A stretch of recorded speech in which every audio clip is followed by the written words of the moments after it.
Indian English literature বা ইংরেজি সাহিত্যের ইতিহাসে সবথেকে একটা উল্লেখযোগ্য নাম হলো তরু দত্ত। আর তরু দত্তের লেখা যে ইম্পর্টেন্ট যে পোয়েমটা আমাদের সিলেবাস ক্লাস 12 সেমিস্টার 3 তে দেওয়া আছে, সেই পোয়েমটার নাম হলো আওয়ার ক্যাসুয়ারিনা ট্রি। আমাদের কাজ হচ্ছে এই পোয়েমটার লাইন বাই লাইন অ্যানালিসিস করা, ওয়ার্ড বাই ওয়ার্ড মিনিং বোঝা, তা নইলে কিন্তু এমসিকিউ তে সমস্যা হয়ে যাবে। আর সেই সমস্যা সমাধানের জন্যই আমার আজকের এই class. Welcome to English edition channel. Today's class is on the analysis of the poem Our Casuarina Tree written by Taru Dutt.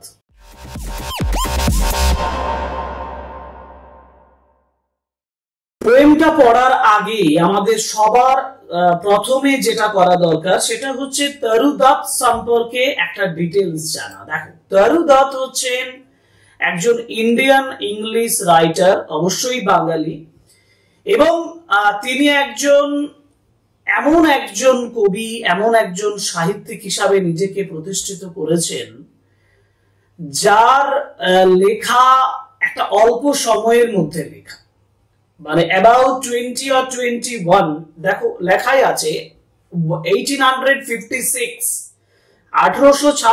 থেকে 1877 পর্যন্ত তিনি বেঁচে ছিলেন। আমি বলতে পারি 21 ইয়ার্স। এই 21 বছরের লাইফে তিনি কিন্তু অনেক কিছু করে নিয়েছেন। আমি কতগুলো ইম্পর্টেন্ট ইনফরমেশন তোমাদেরকে জানিয়ে দিই, তারপর পোয়েমের এক্সপ্লেনেশন যাব। তিনি বলেছেন যে একজন pioneer Indian poet writing in both English and French. English এবং ফ্রেঞ্চ দু ক্ষেত্রেই তিনি কিন্তু রাইটিং লিখেছেন। অনেকটা সময় তিনি ইংল্যান্ডে কাটিয়েছিলেন। সেকেন্ড সেটা হচ্ছে যে he came from a Bengali Christian family, বাংলার একটা খ্রিস্টান ফ্যামিলির অন্তর্গত ছিলেন, and she was highly educated, studying in England and France. England এবং ফ্রান্সে পড়াশোনা করেছিলেন। Despite her short life, বললাম যে she died at the age of 21, 21 বছর বয়সে তিনি মারা যাচ্ছেন। ইন্ডিয়ান ইংলিশ লিটারেচারের ক্ষেত্রে তার অবদানটা মানে অনস্বীকার্য, দারুণ। এরপরে যেটা বলেছি, দেখো, she is often regarded as one of the first Indian poets to write competently in English. আর the poetry reflects a blend of Indian themes with Western poetic forms and romanticism. Indian theme কিন্তু western পাশ্চাত্যের যে romanticism এবং poetic ফর্মকে তিনি গ্রহণ করেছেন। 1856 সালে তার জন্ম, 1877 সালে তার মৃত্যু। এই 21 বছরের জীবনে তার অবদানটা অনস্বীকার্য। কারণ আমরা দেখছি যে কবিতাটা আমরা পড়তে যাচ্ছি, সেই কবিতাটা পড়লেই বুঝতে পারবো হাউ ট্যালেন্টেড সি ওয়াজ, কত ট্যালেন্টেড তিনি ছিলেন। Our Casuarina Tree, this was published 5 years after her death.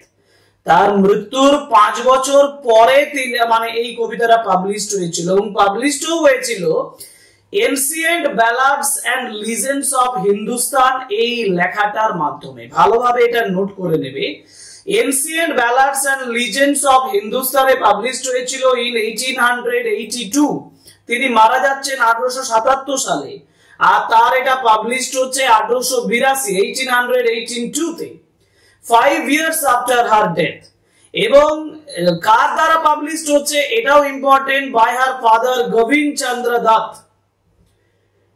Govinda Chandra Dutt তার বাবার দ্বারা এটা পাবলিশড হচ্ছে। এবার আমরা কবিতার কিছু বিষয়বস্তু এখানে তুলে ধরেছি। এখানে প্রথমেই বলে রাখি যে ক্যাসুয়ারিনা ট্রি কথাটার মানে কি। দেখো, আমরা সবাই জানি, আমরা যদি সামুদ্রিক এলাকায় যাই না, তাহলে আমরা সবাই জানি যে সামুদ্রিক এলাকাতে ঝাউ গাছ থাকে না, ওই ঝাউ গাছটাই হচ্ছে ক্যাসুয়ারিনা ট্রি। যে ক্যাসুয়ারিনা ট্রি এর ইম্প্যাক্ট যে তরু দত্তের উপরে কিভাবে পড়েছে, সেই বিষয়টা তরু দত্ত খুব ভালোভাবে এখানে ডেসক্রাইব করছেন। এবং সেটা ডেসক্রাইব করতে গিয়ে তিনি যেমন নস্টালজিক একটা অ্যাটিটিউড দেখাচ্ছেন, নস্টালজিক হয়ে পড়ছেন, একই সঙ্গে তিনি মেলানকলিক হয়ে পড়ছেন, বিষণ্ণ হয়ে পড়ছেন, মেলানকলিক হয়ে পড়ছেন। তার লেখার মধ্যে যে বললাম রোমান্টিসিজম স্টাইল, ইংলিশ স্টাইল, আর থিমটা হচ্ছে ইন্ডিয়ান। মানে থিমটা নিচ্ছেন তিনি বাঙালি হিসাবে যেখানে বাস করতেন সেখানে একটা ক্যাসুয়ারিনা ট্রিকে নিয়ে, কিন্তু স্টাইলটা তার ব্রিটিশ স্টাইল, এবং সেটাই আমরা এখানে দেখতে পাচ্ছি। তার পার্সোনাল গ্রিপ প্রকাশ পাচ্ছে, লিরিক্যাল এবং এলিজিয়েক বা মর্নফুল টোন, আমি বললাম বিষণ্ণ একটা সুর দেখা যাচ্ছে, মাইথোলজিক্যাল ক্লাসিক্যাল রেফারেন্স রয়েছে, এবং ওয়েস্টার্ন লিটারেচারের যেটা বৈশিষ্ট্য, মাইথোলজিক্যাল মানে পুরাণের বিষয়, তার কবিতার মধ্যে এটা দেখা যায়। তিনি নস্টালজিক এবং সরফুল উভয় হয়ে যাচ্ছেন এই ক্যাসুয়ারিনা ট্রিকে ডেসক্রাইব করতে। আমরা লাইন বাই লাইন পড়ে নেই, line by line, sentence by sentence বুঝে নেই, কারণ কোনো একটা অংশ এখানে বাদ দিলে চলবে না, একেবারে সূক্ষ্মভাবে পুঙ্খানুপুঙ্খভাবে বুঝতে হবে। খুব একটা জটিল কবিতা নয়, খুব সহজ, আর এই ক্লাসটা করার পরে সহজ আরো হয়ে যাবে। যার জন্য বলছি একেবারে প্রথম থেকে শেষ পর্যন্ত ক্লাসটা দেখো। যদি দেখা যায় যে ক্লাসটা লেন্দি হয়ে যাচ্ছে তখন আমি এটাকে ব্রেক করব, কিন্তু দেখা যাক কতটা কি করতে পারি, দেখা যাক। তাহলে আমরা চলি, প্রথমে আমরা চলে যাব ফার্স্ট স্টেঞ্জা। ফার্স্ট স্টেঞ্জাতে যেটা বলছেন দেখো, like a huge Python, like a huge Python. Python মানে কি? একটা সাপ, এ স্নেক, এবং এক কথায় পাইথন হচ্ছে একটা জায়ান্ট স্নেক। একটা পাইথন একটা বড় কোন প্রাণীকে, হ্যাঁ, কোন ডিয়ার বা কাফ, হ্যাঁ, এদেরকে যে কোনো সময় গিলে দিতে পারে। মানে বুঝতে পারছো how strong the python is. Python একটা হিউজ একটা snake, like a huge python, পাইথনের মতন, বিশাল এক পাইথনের মতন, উইন্ডিং রাউন্ড এন্ড রাউন্ড, আঁকা বাঁকা ভাবে, বাঁকা অবস্থায়, উইন্ডিং মানে পেঁচানো, বাঁকা অবস্থায়, দ্য রাগড ট্রাঙ্ক। রাগড মানে কি? রাগড মানে হচ্ছে rough, are U double G D, রাগ মানে রাফ, কর্কশ, খসখসে। ট্রাঙ্ক মানে হচ্ছে গোড়া, যেটা কাণ্ড, গাছের কাণ্ড, ক্যাসুয়ারিনা ট্রি বলা হয়েছে। সেই ক্যাসুয়ারিনা ট্রি, ঝাউ গাছের যে কাণ্ডটা সেটা খসখসে, এবং সেই খসখসে কাণ্ডের চারপাশে কি করা আছে? লাইক এ হিউজ পাইথন, একটা বড় পাইথনের মতো, ইনডেন্টেড ডিপ উইথ স্কার্স। এখানে বলেছে দেখো ইনডেন্টেড, ইনডেন্টেড মানে হচ্ছে নচড, নচড মানে দাগ কাটা, মার্কড দাগ কাটা অবস্থায় আছে। কি দাগ কাটা অবস্থায়? স্কার্স, স্কার্স মানে মার্কস, অর্থাৎ এক কথায় দাগ কাটা হয়ে গেছে সেই ক্যাসুয়ারিনা ট্রির গাছের উপরে। তাহলে এখানে কিসের কথা বলেছে? তারপরে বলেছে, দেখো আগে আরো দুটো লাইন পড়ি, তারপরে বুঝতে পারবো। Up to its very summit, summit মানে চূড়া, একেবারে গাছের চূড়াতে, নিয়ার দা স্টারস, তারার কাছাকাছি, মানে এটার দ্বারা বোঝানো হয়েছে, এটা একটা ডিপ রুটেড কম্প্যারিজন করা হয়েছে। কিসের জন্য? হাইট বোঝানোর জন্য। মানে গাছটা তারা ছুঁয়ে যাচ্ছে, এর হাইটটা, মানে এর দ্বারা বোঝাচ্ছে it had a great height, এটার একটা বিশাল হাইট ছিল। এ ক্রিপার ক্লাইম্বস, ক্রিপার মানে কি? ক্রিপার মানে হচ্ছে লতা, একটা লতা চড়ে গেছে গাছটার উপরে। ইন হুজ এমব্রেসেস, এমব্রেসেস মানে আলিঙ্গন করা, কাউকে জড়িয়ে ধরা, সেটাকে বলা হয় এমব্রেস করা। অর্থাৎ একটা ক্যাসুয়ারিনা ট্রি, সেই গাছটার চারপাশে যখন একটা লতা এগিয়ে বেঁকিয়ে উপর দিকে উঠবে, মানে সে তো তাকে আলিঙ্গন করেছে, তাই না? বাউন্ড, বাঁধা অবস্থায়, মানে বেঁধে রেখেছে, আলিঙ্গন করে বেঁধেছে। সেই অবস্থায় no one tree could live, কোন গাছ বাঁচতে পারে না, অনলি ক্যাসুয়ারিনা ট্রি। তার যে ক্যাসুয়ারিনা ট্রি, তরুদত্তের যে ক্যাসুয়ারিনা ট্রি, সেটা বেঁচে আছে। আরেকটু বুঝিয়ে দিই ক্লিয়ারলি। এক নাম্বার তিনি বললেন লাইক এ হিউজ পাইথন। এই দেখো এখানে যে লাইক কথাটা দিয়ে ব্যবহার করেছে না, পাইথনের মতো, হিউজ একটা পাইথনের মতো, একটা উইন্ডিং রাউন্ড এন্ড রাউন্ড, আঁকা বাঁকা পথে গোল করে, রাগড ট্রাঙ্ক মানে ট্রাঙ্কটা কেমন? রাগড, খসখসে, rough, indented deep with scars, indented মানে notched, দাগ কাটা হয়ে গেছে, দাগ হয়ে গেছে একেবারে চূড়া পর্যন্ত, যেটা তারা পর্যন্ত ছুঁয়ে আছে, মানে এটা একটা গ্রেট হাইট, এটা একটা বিশাল হাইট আছে। এই ক্রিপার একটা লতা যেটা চড়ে গেছে, যেটা এমব্রেসেস, যেটা আলিঙ্গন করে আছে, no other tree could live, কোন ধরনের গাছ এটা নিয়ে বেঁচে থাকতে পারে না, সহ্য করতে পারে না। অর্থাৎ একটা ক্যাসুয়ারিনা ট্রি যে গাছটাকে জড়িয়ে রয়েছে একটা লতা, একটা ক্রিপার যেটা একটা পাইথনের মতো, এবং এই অবস্থায় কোনো গাছ বাঁচতে পারে না, শুধু তার ক্যাসুয়ারিনা ট্রিটা বেঁচে আছে। দুটো জিনিস ইম্পর্টেন্ট বোঝার আছে তোমাদের জন্য।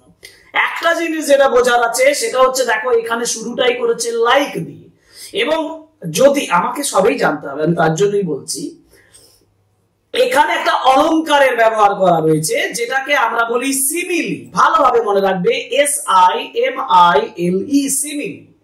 সিমিলি মানে কি? সিমিলি মানে হচ্ছে when an explicit comparison is made between two different things using like and as।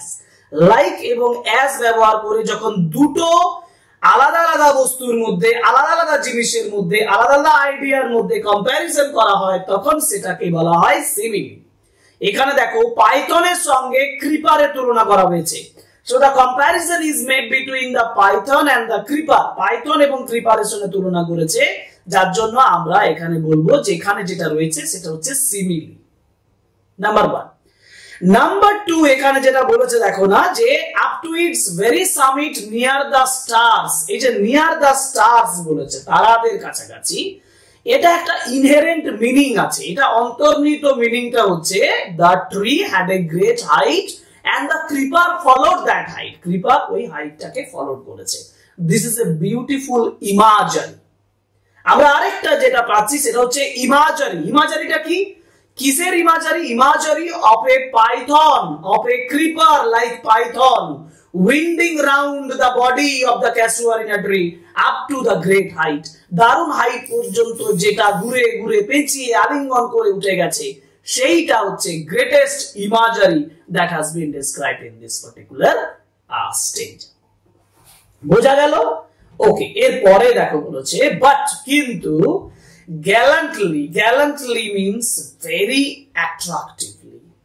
আমি আবার বলছি, যেখানে গ্যালান্টলি মানে ব্রেভলি, সাহসিকতার সঙ্গে, গ্যালান্টলি মানে নোবলি, মহান ভাবে, but gallantly the giant wears the scarf. দুটো জিনিস বলি, জায়ান্ট মানে দৈত্য, জায়ান্টটাকে, জায়ান্টটা হচ্ছে ক্যাসুয়ারিনা ট্রি। এই জায়গাটা আমি আরো ফিরে আসবো, আগে বোঝাই। The giant wears the scarf. Scarf মানে কি? স্কার্ফ মানে হচ্ছে একটা উত্তরীয় বলা চলে, গলায় আমরা বাঁধি, উত্তরীয় বা একটা ওড়নার মতন জিনিস, যেটাকে স্কার্ফ বলে। Giant wears the scarf and the flowers are hung in crimson clusters। আর ফুলগুলো ঝুলে আছে, flowers are hung, ফুলগুলো ঝুলে আছে in crimson clusters। clusters মানে এক জায়গায় থোপা থোকা জড়ো হয়ে অনেকগুলো ফুল আছে, যার জন্য ক্লাস্টার বলা হয়েছে। এটা একটা collective noun, cluster of flowers. Crimson কালারের। কোন কালারের? ক্রিমসন। ক্রিমসন মানে ডিপ রেড, গভীর লাল কালারের যে ক্লাস্টারস, ফ্লাওয়ার্স গুলো আছে, সেই ফুলগুলো ঝুলে আছে, এবং অল দ্য বাউজ, সমস্ত ডালগুলো, অ্যামং, তাদের মাঝে, where on all day are gather bird and bee, সারা দিন সেখানে গ্যাদার করে, জড়ো হয়, মানে উপস্থিত হয়, বার্ড পাখিরা আসে, বি মৌমাছি আসে। আরেকটা জিনিস ব্যাক করছি, ব্যাকে বলছি কি রকম, কি বললাম আমি? The giant wears the scarf. Who is the giant? Who is the giant? The giant wears the scarf. Giant বলতে বোঝানো হয়েছে কাকে?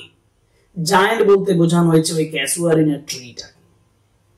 যার জন্য এখানে আমরা আরেকটা অলংকার পাচ্ছি, রেটরিক পাচ্ছি, ফিগার অফ স্পিচ পাচ্ছি। কি না, সেটা হচ্ছে মেটাফোর। এখানে একটা মেটাফোর পাচ্ছি, METAPHOR, মেটাফোর। মেটাফোর কিভাবে পাচ্ছি না, দেখো where on, মেটাফোর মানে কি? আগে মেটাফোর মানে কি সেটা বুঝছি। মেটাফোর মানে হচ্ছে একটা ডিপ রুটেড কম্প্যারিজন থাকবে, একটা ইমপ্লিসিট কম্প্যারিজন থাকবে, অন্তর্নিহিত কম্প্যারিজন থাকবে, যেটা বাইরে থেকে অ্যাজ বা লাইক দিয়ে নয়। যখন অ্যাজ বা লাইক দিয়ে হবে তখন সেটা সিমিলি বলে, কিন্তু ইমপ্লিসিট কম্প্যারিজন, অন্তর্নিহিত একটা কম্প্যারিজন করা থাকবে, তখন সেটাকে বলা হয় মেটাফোর। এখানে জায়ান্টের সঙ্গে ক্যাসুয়ারিনা ট্রি এর কথা কম্প্যারিজন করা হয়েছে, এটা একটা মেটাফোর। আরেকটা হচ্ছে দেখো স্কার্ফ বলেছে, স্কার্ফটা একটা জায়ান্ট দৈত্য বিশালাকার শরীর যদি একটা রুমাল বা একটা উত্তরীয় পরে থাকে, ঠিক তেমনি বলছে ক্যাসুয়ারিনা ট্রি ওরকম একটা স্কার্ফ পরে আছে। কিসের স্কার্ফ? না ওই স্কার্ফটা হচ্ছে ক্লাস্টার অফ ক্রিমসন ফ্লাওয়ার্স, লাল ফুলের মানে থোপা, ক্লাস্টার অফ ফ্লাওয়ার্স, একদল লাল রঙের ফুল ফুটে আছে, সেটাকে স্কার্ফের সঙ্গে তুলনা করেছে। সুতরাং দুটো comparison, giant and casuarina tree, scarf and the cluster of flowers. So this is metaphor, right example of metaphors. এটা মেটাফোরের এক্সাম্পল। এবং এখানে যারা গ্যাদার হয়, জড়ো হয়, সে হচ্ছে বার্ড এন্ড বি, পাখিরা আসে, মৌমাছিরা আসে। আরেকটা জিনিস বলি, এটা যখন ধরেছি তখন আমি বলি, ফিগার অফ স্পিচ যখন ধরেছি, এই যে দেখো এখানে বার্ড এবং বি বলেছে না, বার্ড এবং বি, বি বি, বা বা দুটো সাউন্ডের রিপিটেশন হচ্ছে, এই জন্য এটাকে বলা হয় অ্যালিটারেশন। এটাকে বলা হয় অ্যালিটারেশন, বা বা রিপিটেড সাউন্ড। ওকে ওকে, নেক্সট চলে যায়। তাহলে বার্ড এবং বি এখানে আসে, and often, oft means often বা often, প্রায়, at nights, রাত্রিবেলায়, the garden overflows, এই বাগানটা ওভারফ্লো করে যায়, এই বাগানটা উদ্ভাসিত হয়, with one sweet song, একটা মিষ্টি গান দ্বারা, that seems to have no close, যার কাছাকাছি কেউ নেই, যার ম্যাচ করার মতন, যার সঙ্গে ম্যাচ করার মতন কোনো শব্দ শোনা যায় না, কোনো শব্দ নেই। সাং ডার্কলিং, অন্ধকারে শোনা যায়, from our tree, in the dark। সাং ডার্কলিং মানে হচ্ছে that song is sung in the darkness, অন্ধকারে শোনা যায়, from our tree, আমার গাছ থেকে, while men repose, repose means rest, sleep, ঘুমোয়, যখন মানুষ ঘুমোয়। দেখো এই কবিতার প্রথম স্টেঞ্জাটা আমরা পড়লাম, যেখানে ইমেজেস, মাল্টিপল ইমেজেস আলোচনা করা হলো, এবং এখানে কবির যেটা ডেসক্রিপশন দেখে কি মনে হচ্ছে, the poet has become nostalgic, কবি নস্টালজিক হয়ে গেছেন, কবি রোমান্টিক হয়ে গেছেন। রোমান্টিক কবির মতন তিনি একটা রোমান্টিক ডেসক্রিপশন দিচ্ছেন of a tree, of a tree, যেখানে ক্রিপার্স এর ডেসক্রিপশন করছেন, যেখানে বার্ডস এবং বিজ এর তুলনা করছেন, যেখানে ফ্লাওয়ার্স এর ডেসক্রিপশন করছেন, আর sound of the birds and bees এর আলোচনা করলেন। আশা করি ফার্স্ট স্টেঞ্জা বুঝতে পেরেছো। ফার্স্ট স্টেঞ্জা সম্পর্কে কোনো প্রবলেম আশা করি নেই। একটা জিনিস টাচ করে চলে যাই ফার্স্ট স্টেঞ্জা থেকে সেকেন্ড স্টেঞ্জা, সেটা হচ্ছে যে এইখানে এই কবিতায় আমরা কটা লাইন পাচ্ছি, প্রথম স্টেঞ্জাতে কটা লাইন পাচ্ছি। দেখো লাইন পাচ্ছি 1 2 3 4 5 6 7 8 9 10 11। আশ্চর্যজনক ভাবে একটা জিনিস তোমাদেরকে বুঝিয়ে দিই, যে এই কবিতার যে রাইম স্কিম বা ছন্দ তিনি ব্যবহার করেছেন, যেটা খুবই অ্যাট্রাকটিভ। কিরকম না, ছন্দের ভাবে ভাবলে প্রথম 8টা লাইন নেব, তারপরে 3টে লাইন নেব, মানে 8 এবং 3। আর এই প্রথম 8টা লাইনের মধ্যে একটা কাজ করছে, ছন্দ কাজ করছে, আর 3টে আলাদা ছন্দ কাজ করছে। কিভাবে করছে একটু মিলিয়ে নি, তাহলেই বুঝতে পারবো। সহজ, বোঝাটা খুবই সহজ। রাউন্ড যদি আমি এ ধরি, স্টার্স যদি বি ধরি, স্টার্সের সঙ্গে স্টার্স মিলবে, বি লিখতে হবে। রাউন্ডের সঙ্গে বাউন্ড মিলছে, এ ধরতে হবে, ধরতে হবে না। গ্যালান্টলি সম্পূর্ণ আলাদা হয়ে যাচ্ছে, সি ধরবো। হাঙে ডি ধরবো, এবং হাং মিলছে, তাহলে ডি ধরবো। তারপরে বি আবার গ্যালান্টলি এর সঙ্গে মিশছে, তাহলে আমি এটা সি ধরবো। কি দাঁড়ালো? আমি 8টা লাইন যেটা বললাম, দেখো A B B A C D D C হলো।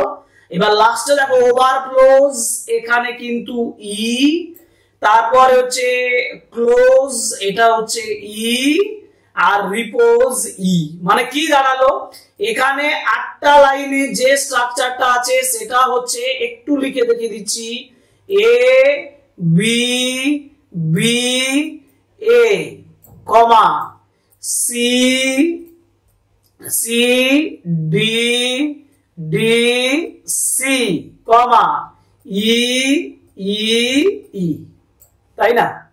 এই 8টা লাইনকে 4টে লাইন হচ্ছে কোয়াড্রেন্ট, কোয়াড্রেন্ট মানে 4 লাইনস, 4টে মানে 2টো কোয়াড্রেন্ট আর একটা টারসেট আছে। কি কি আছে আরো একবার বলে দিই। কোয়াড্রেন্ট স্পেলিং হচ্ছে Q U A T R A I N. প্রথমে 4টে কোয়াড্রেন্ট, তারপরে 4টে কোয়াড্রেন্ট, প্রথম কোয়াড্রেন্টের স্ট্রাকচার হচ্ছে A B B A, second quatrain হচ্ছে C D D C, third হচ্ছে টারসেট যেটা তিনটেই মিলছে যেটা টারসেট বলছে, যেটা ই ই ই। এই হচ্ছে স্ট্রাকচার, এটাকেই ফলো করবে। এটাকে ফলো করবে মানে এবিবি এটাকে ফলো করবে না, আবার নতুন স্ট্রাকচার শুরু হবে। আমি তোমাদেরকে ফাইনালি একেবারে কবিতার শেষে এটা আরেকটু ফোকাস করে দেবো, আমি জাস্ট বুঝিয়ে দিলাম একটু। আচ্ছা, পরের স্ট্রেঞ্জাতে যাব।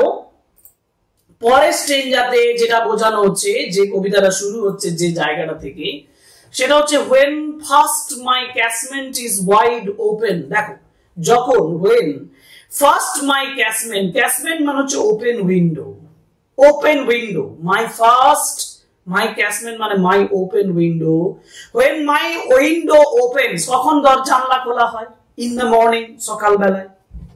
যখন আমার প্রথম জানলাটা খোলা হয়, is wide open thrown at dawn, ভোরবেলাতে, ভোরবেলাতে যখন আমার জানলাটা প্রথম খোলা হয়, my eyes delighted, আমার চোখটি আনন্দিত হয়, on it rest, rest মানে এখানে বিশ্রাম নয়, এখানে আমার চোখটা যে বিশ্রাম নেয়, মানে আমার চোখটা পড়ে, my eyes fell on the casuarina tree, সেই গাছটার উপরে যখন আমার চোখ পড়ে তখন আমার চোখগুলো আনন্দিত হয়ে যায়, I become delighted, আমি আনন্দিত হই যখন আমার চোখ পড়ে ওই ক্যাসুয়ারিনা ট্রি এর উপরে। sometimes, কখনো কখনো, most in winter, শীতকালে বেশিরভাগই, on its crest, crest মানে হচ্ছে upper part, the final upper part of the tree, গাছের একেবারে উপরের অংশে যেটাকে বলা হয় crest, বোঝা গেল? on the crest, on the last part, on the summit, একেবারে top, on the peak, চূড়াতে, a gray বেগুন, একটা ধূসর বেগুন। বেগুন কি? বেগুন হচ্ছে এক ধরনের মাংকি, এক ধরনের বাঁদর, এক ধরনের এপ, এপিইএফ। সেই বেগুন বসে থাকে, সিটস বসে থাকে, স্ট্যাচু লাইক, একেবারে স্থির, স্থির ভাবে বসে থাকে, স্ট্যাচুর মতন বসে থাকে, অ্যালোন, একা বসে থাকে, ওয়াচিং দ্য সানরাইজ, ওই সূর্য উদয়টা দেখে। অর্থাৎ বিউটিফুল ইমেজ দেখো, একটা ইমেজটা কি সুন্দর। the top, on the top of the tree, গাছের একেবারে টপে একটা বেগুনকে সে বসে থাকতে দেখে, একটা মাংকিকে সে বসে থাকতে দেখে, watching the sunrise, and the monkey is still, monkey শান্ত অবস্থায়, alone, একা চুপচাপ বসে থাকে, to enjoy the sunrise। তিনি বলতে চাইছেন যে একটা মাংকি সেই বিউটিফুল সানরাইজটা উপভোগ করতে সেই গাছের একেবারে উপরে বসে থাকে, while যখন on lower boughs, নিচের ডালে গুলোতে, his puny offspring, puny মানে হচ্ছে লিটল, ভেরি লিটল, খুবই ছোট, তার খুবই ছোট অফস্প্রিং, অফস্প্রিং মানে হচ্ছে তার ছোট বাচ্চা, তার চাইল্ড, তার ছোট্ট শিশু, বেবি, অফস্প্রিং মানে বেবি, তার ছোট্ট শিশুটা লিপ অ্যাবাউট মানে লাফাঝাপা করে, দে মুভ অ্যাবাউট এনার্জেটিক্যালি, এনার্জির সঙ্গে লাফাঝাপা করে, and play, খেলাধুলা করে নিচের ডালগুলোতে, and far and near, দূরে কাছে, মানে খুব বেশি দূরে নয়, very close, far and near। এবং বলছে যে far and near, কোকিলাস hail the day, কোকিলাস mean Kokila, mail নয়, ফিমেল কোকিল, ফিমেল কোকিল, সেই কোকিলা, আমরা কোকিলের ডাক শুনতে অভ্যস্ত, সেই কোকিলার ডাক শুনে হেল দ্য ডে মানে হচ্ছে দিনটাকে আবাহন করে, দিনটাকে ওয়েলকাম করে। তিনটে জিনিস, বেগুনের কথা তিনি বললেন অফস্প্রিং অফ দ্য বেগুন, অর্থাৎ বেগুনের বাচ্চার কথা বললেন, আর তারপরে তিনি বললেন কোকিলার সাউন্ডের কথা, যেটা দিনটাকে ওয়েলকাম জানায়, হেল করে, গ্রিট করে, সম্বোধন করে সূর্যের আলোতে। And to their pastures মানে হচ্ছে গ্রেজিং ফিল্ডস, চড়ার জন্য যে মাঠ, যে মাঠে গরুগুলো চড়তে যাবে, went মানে মুভ, এগিয়ে যায়। And to their pastures মানে কি বললাম, মাঠ, খোলা মাঠ, ঘাসময় মাঠ, যেখানে চড়বে, কারা চড়বে, গরু ছাগল এরা চড়বে। সো সেই গ্রিন ফিল্ড, সেই সবুজ মাঠের উপরের দিকে ওয়েন্ট মানে মুভ, গো ওয়েন্ট যাচ্ছে, আওয়ার স্লিপি কাউজ আমাদের ঘুমন্ত, স্লিপি ঘুম করে আচ্ছন্ন কাউগুলো, মানে অ্যাজ ইট ইজ ডন যেহেতু ভোর হয়ে গেছে, cows began to move to the grazing fields, চড়ার মাঠের দিকে সেই কাউগুলো যাচ্ছে, এবং they are sleepy, how beautiful the imageries, তারা ঘুমন্ত, ঘুম করে আচ্ছন্ন গরুগুলো মাঠের দিকে যেতে শুরু করেছে। এন্ড ইন দ্য শ্যাডো আর ছায়াতে, on the broad tank cast, tank মানে পুকুর, বড়, ব্রড মানে ওয়াইড, বিস্তৃত পুকুরের উপরে ছায়া পড়েছে। কার ছায়া পড়েছে?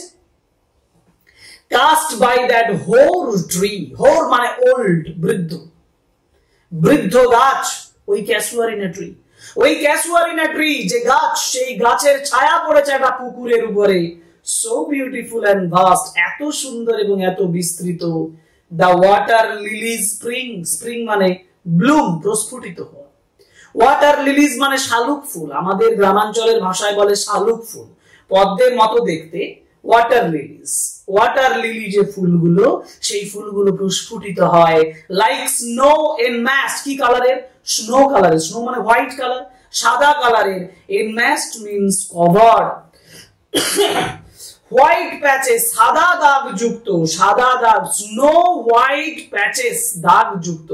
কাভার ঢাকা, মানে এমন ভাবে মনে হচ্ছে যেন স্নো হোয়াইট কাভার করা ফুলগুলো আস্তে আস্তে কি হচ্ছে, প্রস্ফুটিত হচ্ছে। এটা সেকেন্ড স্টেঞ্জার। যে সেকেন্ড স্টেঞ্জারে তিনি বললেন যে এট ডন হার ক্যাসমেন্ট ওপেনস আপ, তার ক্যাসমেন্ট খোলা হয়। সেকেন্ড বলা হয়েছে যে mostly in winter a grey baboon sits on the top of the tree watching the sunrise, সূর্যের আলোটাকে উপভোগ করে। and its offspring, its children, its babies play beneath the baboon, some boughs beneath it, নিচের দিকে ডালে তারা খেলাধুলা করে। কোকিলার sound welcome the day, কোকিলার শব্দ দিনটাকে আবাহন করে। এন্ড ব্রড ট্যাঙ্কের, আর কি ওই যে বললাম কাউজ গুলো গ্রেজিং ফিল্ডের দিকে এগিয়ে যেতে শুরু করে।